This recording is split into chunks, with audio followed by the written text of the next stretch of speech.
on the south. It's a country that has a lot going on for them. Unfortunately, they've also been into war, the Hutu and Tutsi problem in the country. But part of the East Africa region, perhaps the bloc would come through and ensure that all countries do well. But our proverb today: the child of a snake is a snake.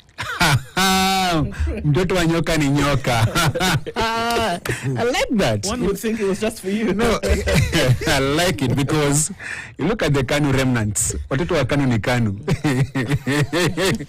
the guys who under dictatorship of 24 years and they learned these bad tricks from Kanu regime are practicing them today. Munda Soparedi, the lies, the detention without trial, disappearances, abductions, back to Kanu days. So mtoto wa nyoka ni nyoka. What you should do mtoto wa nyoka is unapiga kichwa unamaliza. And you can never warm a snake because when it thaws it will bite you. Because snakes bite. That's what they do.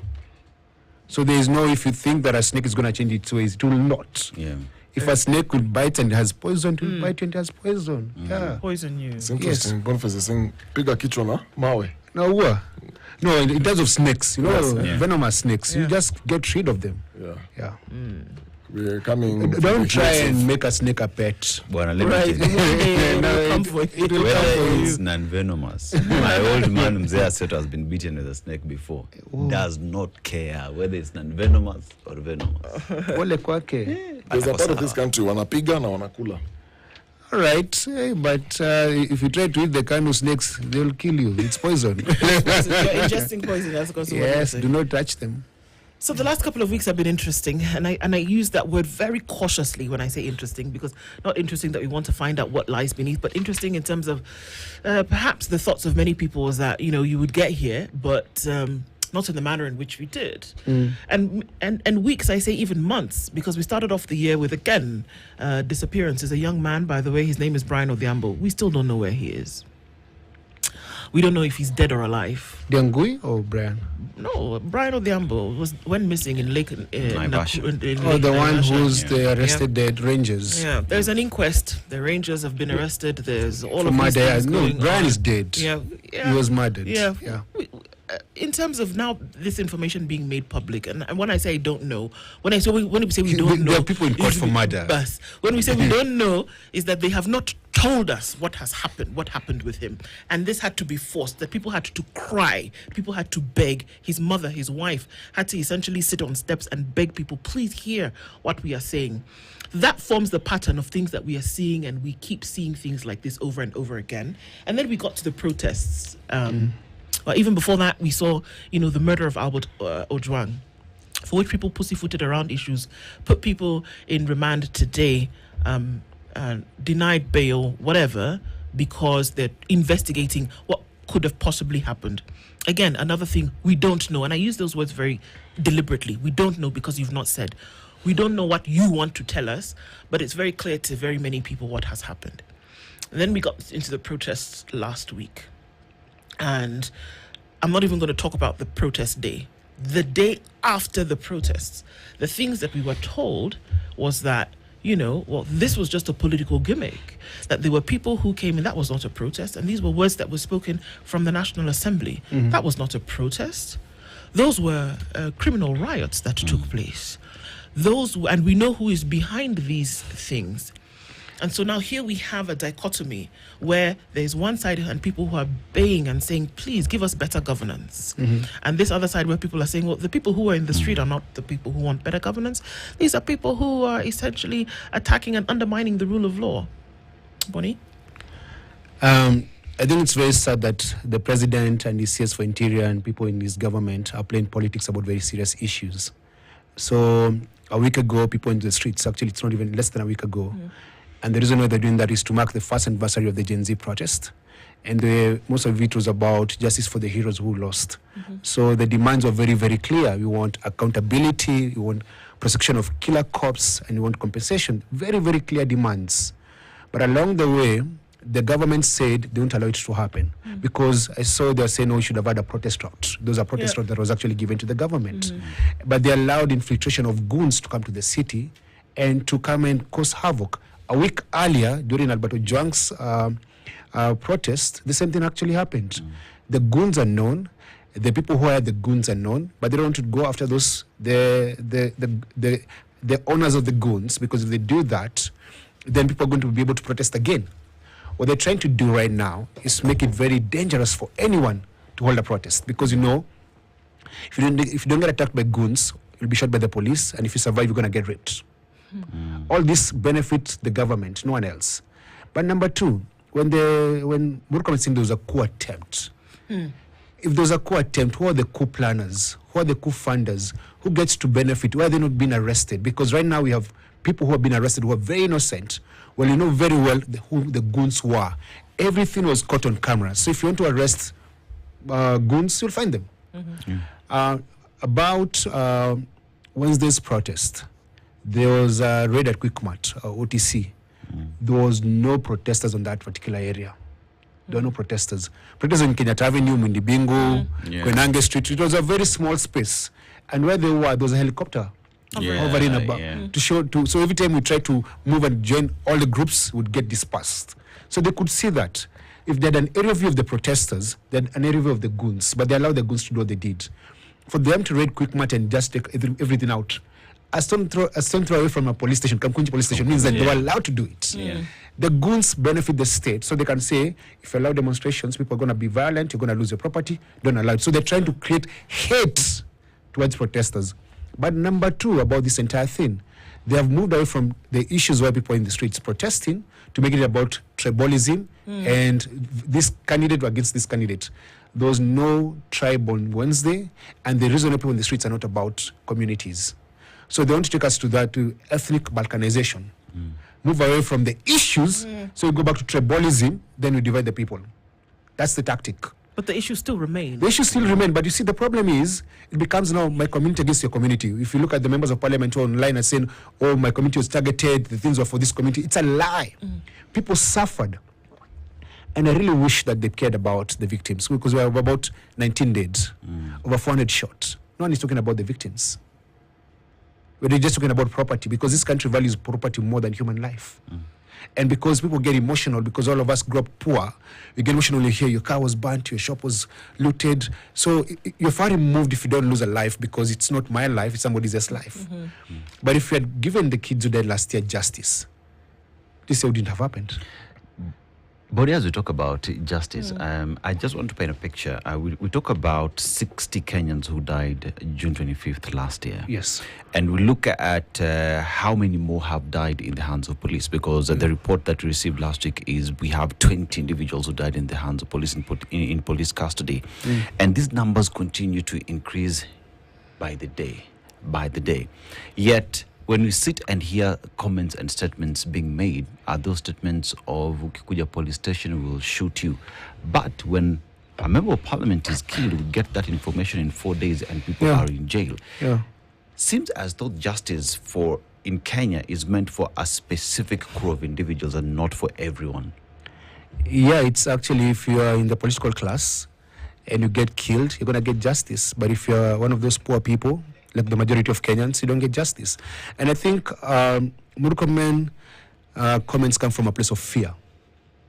He's afraid of what this revolt from young people is going to lead to, because they feel threatened. They feel their power is being threatened.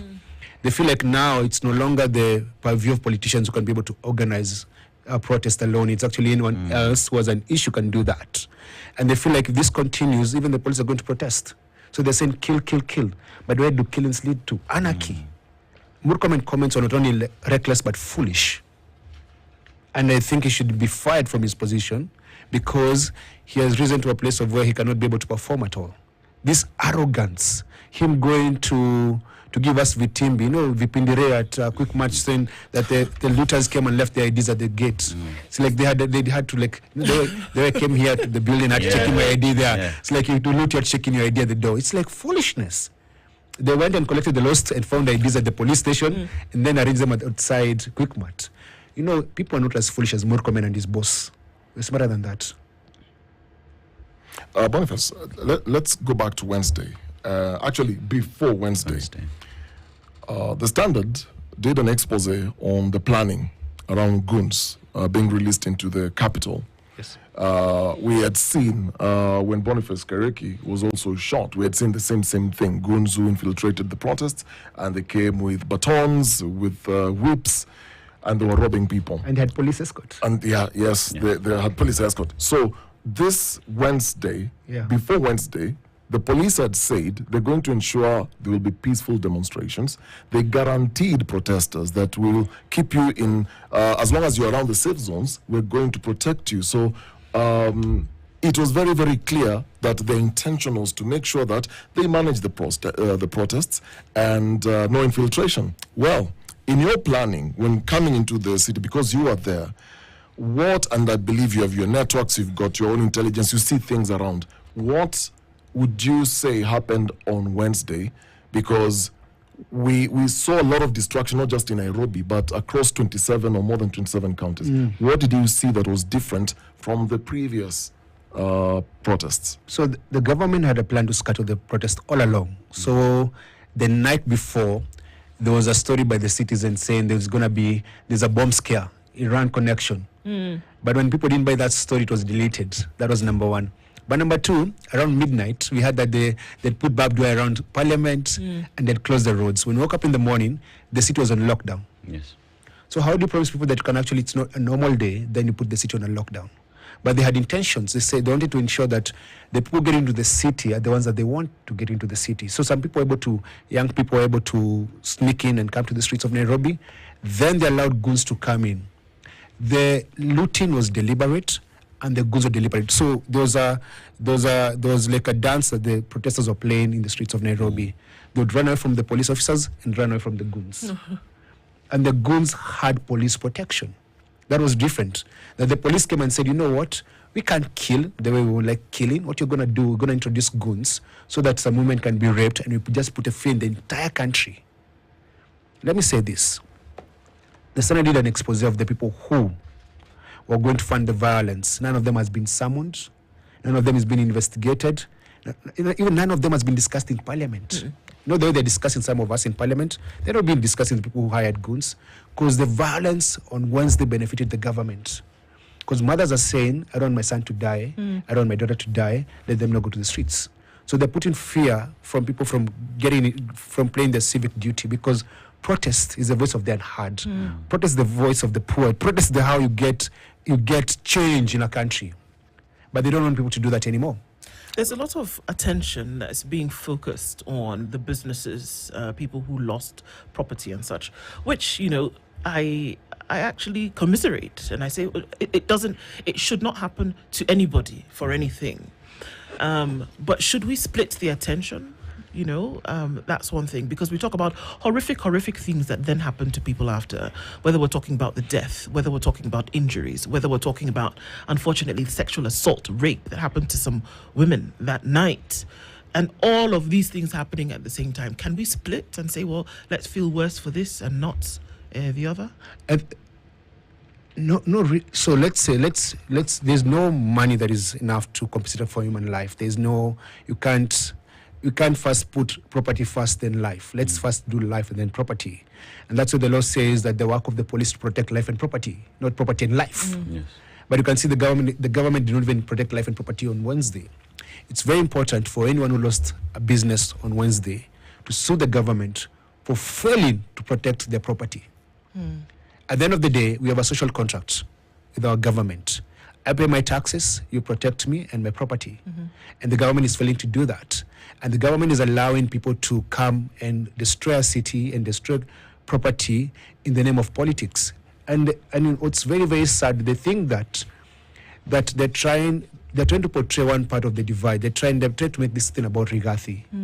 It's not about Rigathi, actually. People don't even care about Rigathi. People care about other issues. But they want to portray this saying Rigathi did. I've said this and I'm saying this again. If Rigathi funded any protest or was involved in any violence, have the man arrested. Don't try and scapegoat young people and say they're Rigathi. They're not Rigathi. The kids on the streets are not Kikuyus. Because what the government is trying to do is make this Kikuyu versus other communities. And it won't work. It won't work because these young people, they're young, educated, unemployed. And then they have no hope that things are going to get better. That's why they're protesting. That's why they are protesting 27 counties Even Raila Odinga at his best couldn't do that. That can be funded. Nah, that is pure love for the country and pure detest for the political class. Boniface, let's talk about trends in this protest and what's of concern, because you earlier talked about rape. The Kenya National Commission on Human Rights, 2 days ago, I think the numbers have gone up when they were talking about those who have been killed and those who have been injured. They also pointed that there were 2 cases of individual rape. I believe the numbers are higher than that now. 2 cases of gang rape and 1 attempted gang rape. Is this the first time this is being reported as now a new trend, or was this also happening in the other protests? What are these things that you are noticing with this protest? There's never been a single rape at any protest until last week. And it's a sign that the government hates that this movement is women-led. Among the leadership of the movement, I think there are only 2 men. Me and someone else. The rest of the leadership is actually women. If you look at the people who are doing interviews and leading and speaking, they're all women. But the government wants to put fear because women will follow women, and because they know that where a woman goes, it's safe. But don't say it's not safe for anyone anymore, because they're going to shoot the boys and rape the women. This, let me tell you, the onus is on the president and the cabinet secretary for interior to ensure people get justice. But what they've done in the last couple of days, it will assure the police to pamoja. Have you seen everything? They're holding meetings to pamoja. What about the victims? What about we who pay your salaries? Because I pay the police salaries, I pay the CS salary, I pay the president's salary as a taxpayer, right? Yeah. What about the rest of the Kenyans who are not police officers? Because you can see at this particular moment, they're very concerned about not upsetting the police. That's the PR right now. They're out saying, you can kill, you can arrest, you can disappear. We will not touch you. So they have turned young men and women who went to Kiganjo for police training to just come and do a good job of law enforcement into abductors and murderers. That's not the role of the police. But Ruto and Murkomen are trying to turn our police officers into murderers. And at the end of the day, every cop who's listening in this country, listen very carefully. If you murder, you'll be held accountable individually. And if your boss sends you to come and abduct me and kill me, you know who's going to go to jail? Not your boss, it's you. Look at Eliud Lagat. Eliud Lagat is still in office because Stephen Asad is not resigning. But Talam and the rest of the junior officers at Central Police Station are in jail. Even the abduction squad under DCI right now, DCI Amin and NIS Nuruddin right now, those guys who are just doing abduction, their day will come. Because remember this, when the 2 Indians were abducted during Uhuru's time, and they were working for Ruto, when Ruto came to power, who was arrested? The junior officers who did the abduction. The killer squad. But the bosses were never touched. Kinoti, who was the DCI boss, was never touched.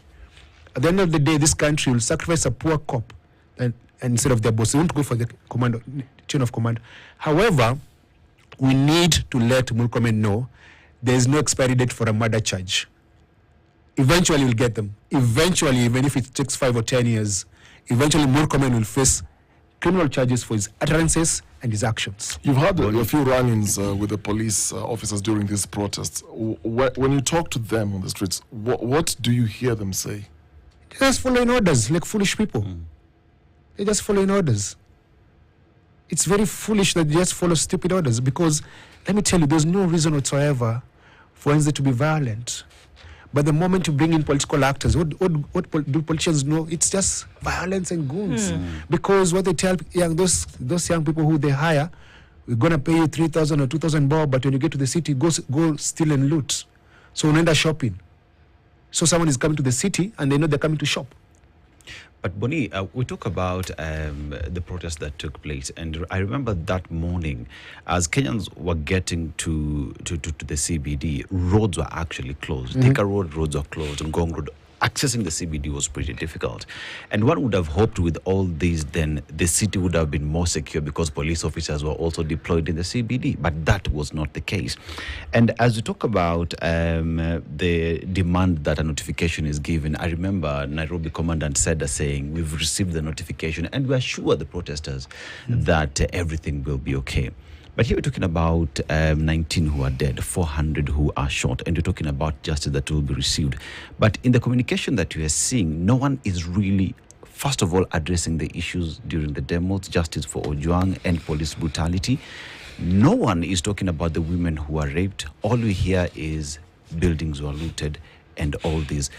When will we ever get to sit down and just listen and address the problems? So if you talk about the injured and the dead, then that calls for accountability. They don't want you to do that, because that means that you're going to have accountability for last year's killings. So the moment you introduce life, they don't want to have that conversation. That's why they're driving you away from that. It says loss of business, property raised. They don't want to talk about life, because you see, life is emotional. And the more you talk about the people who have died, the more likely people are going to have more protests. So they want to drive us away from that. I think we need to pause as a country. And I want to ask members of parliament, we need to be able to honor the people who lost last year and the people who we lost this year. And also there need to be a public inquiry about how police respond in protests. Yeah. Because Nairobi is such a small city not to be able to secure. If the president is able to be secure everywhere he goes, when there's a rally of 10,000 or 5,000 people, why can't you secure such a small city like CBD? Why don't you have police lining up outside buildings, protect just the building, let people just march? And the truth is, if you had more Kenyans in the street of Nairobi on Wednesday, there would have been less looting, because there is accountability in big groups. Yeah. We had even told the police, actually, we told the police that stay away from the CBD, we'll secure CBD. We told them to do that. But they arrested some of the mobilizers, the guys who are supposed to be taken to court today, Garang, Chebukati, and Generali, who had mobilized security for the buildings and entire city. We had said, we're going to come with people wearing reflector jackets to protect even the mothers who are coming to demand justice for their kids. But the police don't want us to be in control. They want anarchy, so they can arrest people, or hopefully what more communities can be able to do, and he won't assassinate people, because the level of rhetoric now is, let's start killing these people. I saw a video, and I think many people did see that video as well. On the protest day, there was a gentleman. He's a police officer, higher in rank than your constable, who pretty much high in rank, and he was escorting protesters. He was walking alongside them, and essentially at some point he had his arms open like this, kind of like corralling people to go in this direction. And some of the comments that came under that video and some of the commentary that accompanied that video is that this gentleman is likely to lose his job in the coming days or be transferred to, somewhere in the middle of nowhere, to then continue, because he at that point showed a care for folks. And so it got me to wonder, and I still ask that question today, that if protests, demonstrations took place where people were able to come out and express a certain thing, because essentially that's what protests do. You don't get the result of a protest on the day. It takes time after that for a compounded, contracted, compacted action to take place over time. But if that were to happen, and then you could have in the public glare a demonstration of what the minds of citizens actually is, with that kind of protection, do you think that the protest then would have achieved what it was meant to? And if so, what is that achievement that we are talking about? With that picture in mind. Because you said police were there to cause anarchy, wanted people dead. Yes. But here we have a picture of a representation of a man who didn't want people dead. He wanted to protect people, and he understood in his mind that, okay, these guys are up to something that is okay. He expressed that with his action. So if there were more people who did that, if there was more protection for people, would it have achieved what it was meant to? And if so, what was that achievement? So this particular, I think that was Mombasa, where it was a very peaceful protest. No one was arrested and no one was shot. It means that if you had gotten to parliament, our demands would have been actually be taken by the parliamentarians and then discussed. And the demands are very, very, very clear. We're saying that last year we were told that we were treasonous, and there's a plan to it was also another coup. But we were not told who was planning the coup and who was treasonous. So the government doesn't want to shed light on what happened last year. We've been saying last year the Supreme Court was raised, City Hall, and bit of Parliament and Uganda House. Those things actually happened. Who did those particular actions? Who are the criminals behind banning Parliament and banning Supreme Court? Those are the kind of things, the questions we're actually asking. Then you say, who gave the shoot to kill order, who killed, and then we're asking for compensation. Those were the issues for Wednesday. But now, because of the looting and destruction, we're distracted from actually the reason why we're in the streets. I'll give you an example of a protest that we did about maybe 10 years ago. There was a lady in a matatu who was stripped naked, and then bad things happened to her. And women did something called My Dress, My Choice. Men threatened to rape women during that protest. And some of us came and said, we're going to protect the women too much. And the women marched, they went to parliament, and a task force was formed by the president and a squad, anti-stripping squad. It's been 10 years. Women don't get stripped in this country anymore. Because the people who stripped that particular women were arrested, charged with robbery with violence, sentenced to death. That's a result of a protest. That now women can dress anyhow they want because no one is going to touch them. That's the reason why we're in the streets. We're saying the problem is people died last year. And the parents want the truth about what happened. And they want people to be held accountable for those actions. And then hopefully compensation. That's the reason we're in the streets. But now everything we went for the streets for is distracted. Because even the government actually decided to get some hired bloggers to bring up some other hashtags that had no relevance on the day. So you're saying justice for Amashuja, which was the main reason why we go to the streets. Then you have these things where people trying to tell you to go and occupy a house and then do what? Then they're trying to give you, instead of saying Ruto must go, they're telling you Sirini number nini. Okay, so are you saying that because those things they trended quite some? Yes, but the question there was is a public perception that there was a huge crowd of people that was going towards State House, number one, and that number two, it was the idea was to come out in numbers, and that was what was going to sway things. Are you saying that those were counter to what the protest was trying to achieve? Yes. Because you say, okay, serial number for what? Because serial number itself doesn't make any sense. Then occupy State House to do what? It's a building. Then you do what? You see, now you're going towards anarchy when you start saying, let's go occupy a building. Because now you're giving the police a reason to actually act and lock down the city. So the police say, no, these people are coming with bad intentions. They're coming to raid the city. We're not going to do that. And the people who are telling you to do those things will never show up in the streets themselves. Will never lead a protest. You'll never see them there. And when people die, they don't follow through. Some of us have this burden that when people die or are injured, you're trying to raise money to pay for the bills, trying to bury the dead. There's so much responsibility. But the guy just coming up with hashtags and saying those things are just paid bloggers. For them, it's actually not a cause. For them, it's a pay. It's a payday. Yeah. So, Boni, as all these continue, one would hope that the leadership of the country would stand and address itself to the issues on ground, the demand by the Gen Zs in terms of justice, better leadership, and whatnot. But seems as though there is a lot to be said on the operations of the police, but zero to be said about the issues themselves. What would you make about the silence from the leadership of the country? I think that their hearts are like Pharaoh. They are hardened like stone. They don't really care. Because if they really cared, they would actually meet the mothers of victims and say, you know what? We are sorry we messed up. We are sorry your sons are dead. How can you make amends? You see, for you to become a leader, you must have empathy and compassion. And they have neither. How bad is it to... Maybe bad is the wrong word. I mean... How crazy would it be to actually listen to what the demands people are making? If we just look back at a year ago when the president did react to the protest that took place on the 25th of June, the initial reaction was one of anger. He did, because how can this happen in the country where I'm leading? The next day, he seemed to tone down a little bit on that initial and said, okay, well, let's have a conversation. And there was... To an extent, there was engagement, right? And we saw this whole fiasco of the broad-based government come out as a result of that, But then we come into this year where he's not addressing it at all.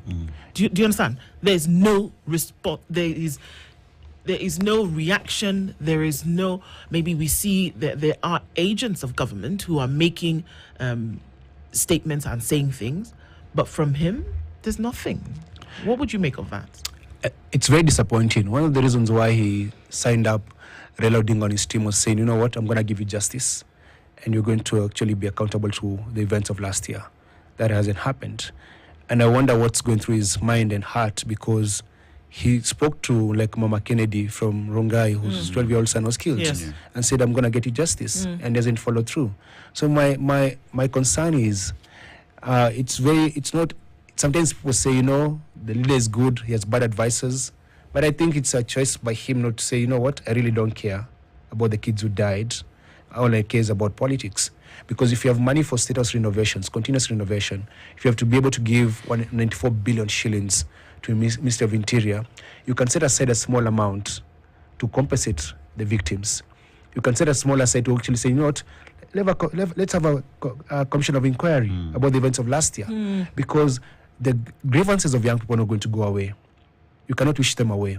What's going to actually, they're going to morph into radicalization. So these kids, they're coming to the streets and you're shooting them, they're going to come to the street with petrol bombs. They're going to start burning down buildings now by choice. They're going to start raiding police stations. The problem of... Why, Bonnie? Because they're becoming radicalized. You're saying if you come near police, you're going to kill you. And what they're going to do is kill or be killed. So the problem we have as a country is that we have a chance for a national dialogue and healing, but they don't see it they don't see it that way. Many would accuse you of being sensationalist, Bonnie. I'm not, because some of the people who raided police stations across this country and were burning them down were just angry at the police for shooting at them. They're saying, why are you shooting at us? And that's where you're going to. Even my other fear is, I saw there's a police officer who shot his boss yesterday. And I think one of the things that the government should be very careful about is that these lowly paid officers actually are going to turn guns not onto the Kenyans, but to the political class. Because they're saying, kill the poor people, maybe they're going to kill the rich. You have to be very careful. You don't plant thoughts in people's minds. And this government is just planting thoughts in people's minds.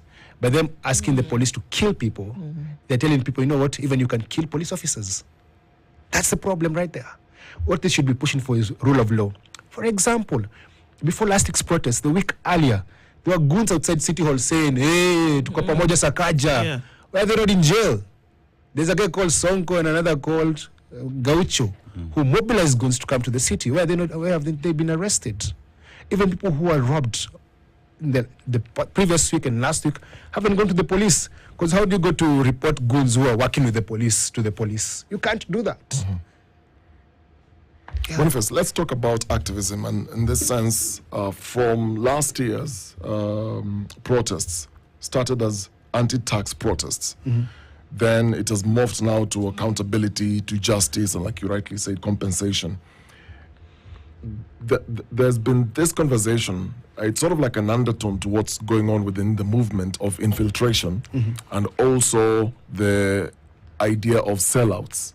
Yes. And what started as a very organic force, and at the time, and we saw you in town telling people, I think it was around 5 p.m., leave the city now, and you were called a sellout. Okay? And some of your colleagues within the activism space or civic space were actually, and we started seeing fallouts. Caswell is now in the States. We started seeing fallouts. And currently, even online after last week's protest, there are these batterings going on within the social space on who is legit, who is not, and who's this.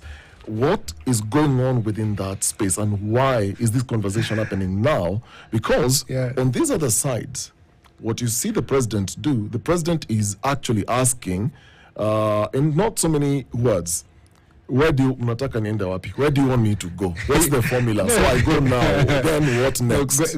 Go is going to go. He has no choice. That's why you should not replace anything. The only thing you should be saying after you say justice, accountability, transparency, Ruto must go. That's civic education. If it's through the ballot or if he resigns, he's going to go.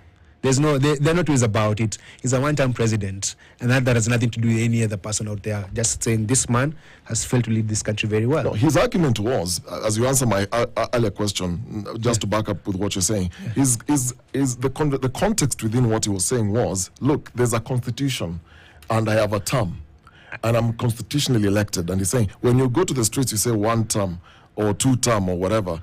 You want to go to State House, you want to do this. I mean, how do you want him to go? That was the question. But You'll answer that. Let's go first to the infiltration. Kasmuel, and I wish him all the best in the US. So the movement had leadership. So it was leaderless, but with leadership. There are people who was, what do we do? And that's why there was accountability when people died, the people raising money and doing all these things, and you see Hussein Ali going for postmortems. There's leadership, actually. Is that why you're not going to come and say, we are the leaders, but they're leaders actually in the movement. And none of the people who were part of the movement last year and even now have sold out. The people who came and became prominent in the space used that as an opportunity for them to rise, and you have no problem with them. It's your life, your choice. So you have no problem with Kasmuel and all that, because you see, he has a right to do whatever he wants to do.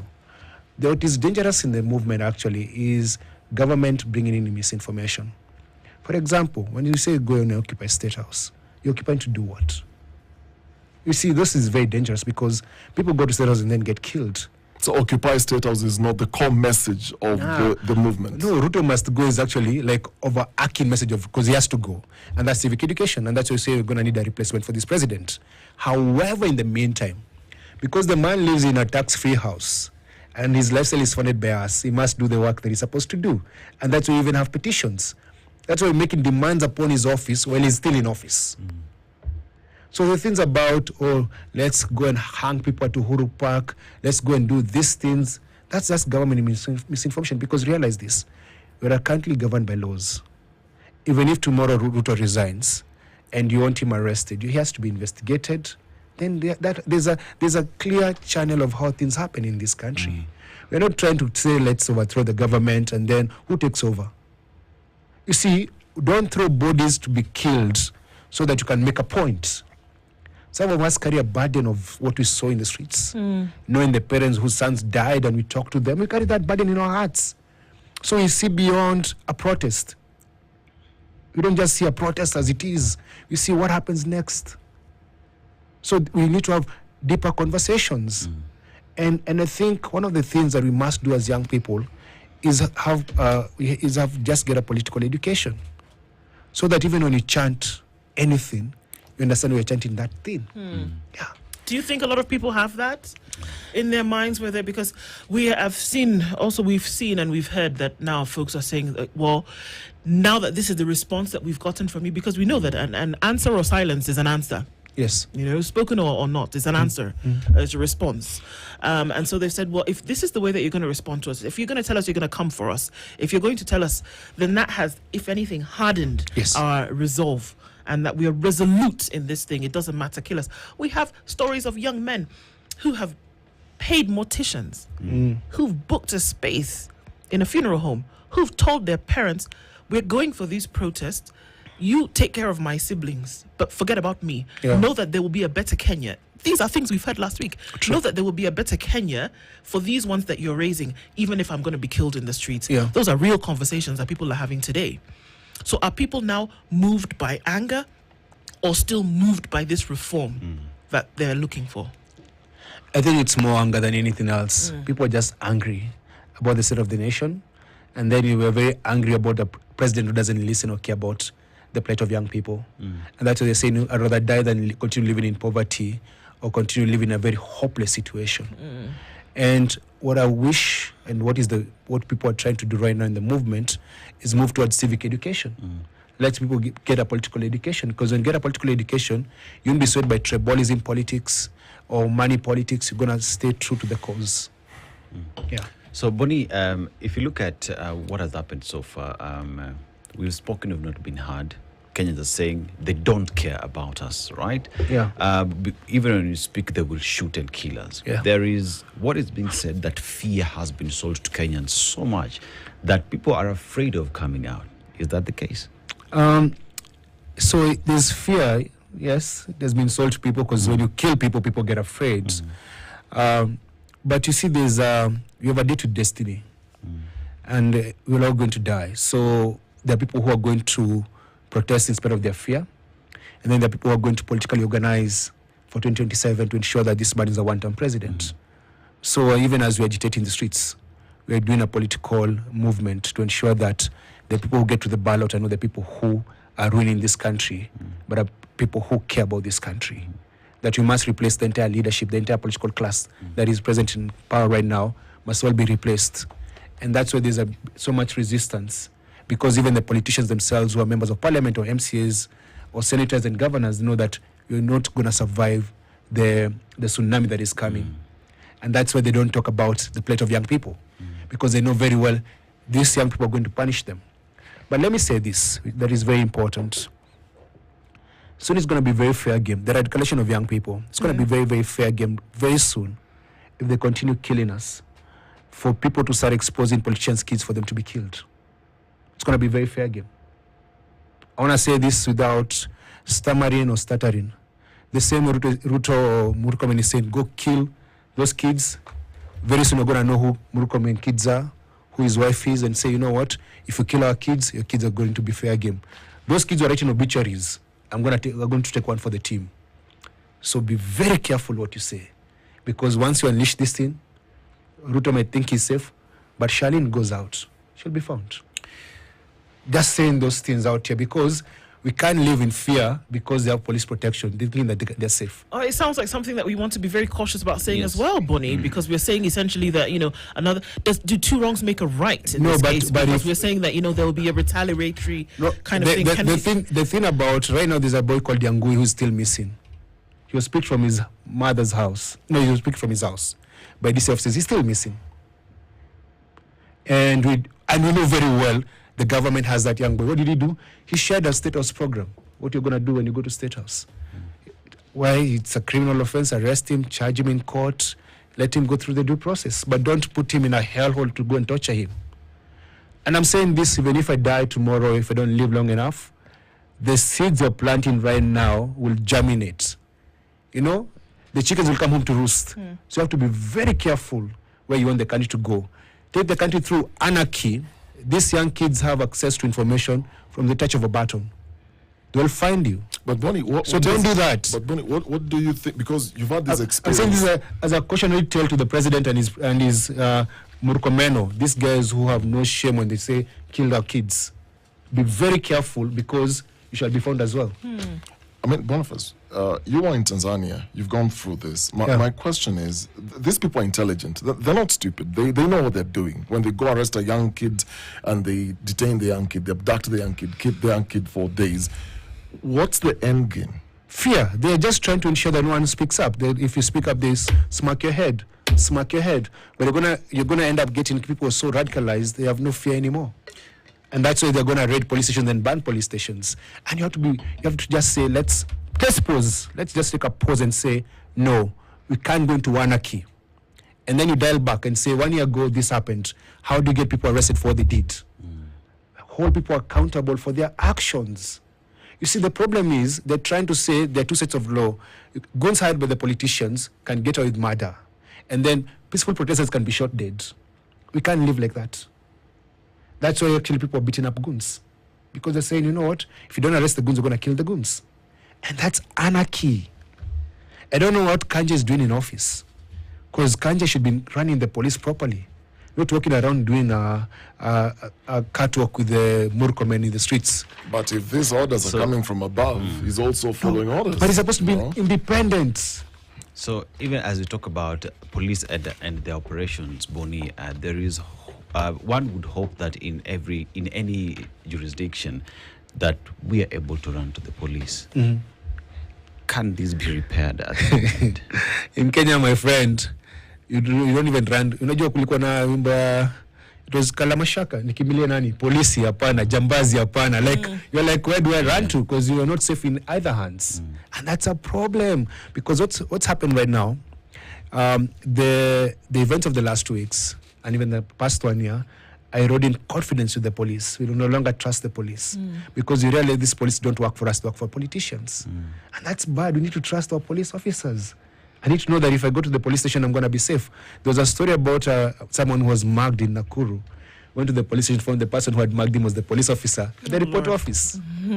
Yeah? So what do we do? The question is actually, as we need to actually reflect, what do we do as a country? And is it okay to be in a place where that question is being asked? Because there's a lot of demand right now on, on the protest. And I say that because it's not on a particular person, or maybe it is the movement. There's a lot of demand at the moment in terms of, so where does this go from here for the country? Because it would appear as on one side that the broad-based government was a panacea to all of this and that was sorted out, but it's very clear on another level, on the other side, that it wasn't.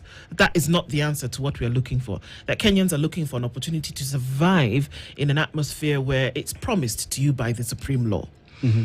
So with a protest where people died again and that people were injured, and that unfortunately we see an escalation of that kind of violence, then the question becomes, what do people do next? What would happen next for the push for better governance or better operations to continue?